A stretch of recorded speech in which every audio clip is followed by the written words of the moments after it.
gusto nyo bumili ng gold, dito lang yan, no, sa Sukwakip. Marami makakita kayong mga shop dito na nagbebenta ng mga gold.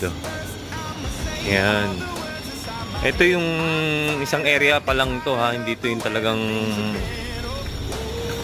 pangkalahatan. Meron pa rito, marami rito bilihan ng gold. Mamimili na lang kayo. Yan, tayo dito. Ito pa yung isang street dito sa Suk. Mga tindahan ng gold. Ayan, oh. Tignan natin to. Ayun, oh, parang mga damit siya. Oh, di ba? Dami. Yung mga mayayaman natin dyan, mga ka-OFW. Ayan, oh. Para mga pari-train na. Medyo kakaunti lang ang tao ngayon dito sa Suk. Siguro dahil hindi pa payday.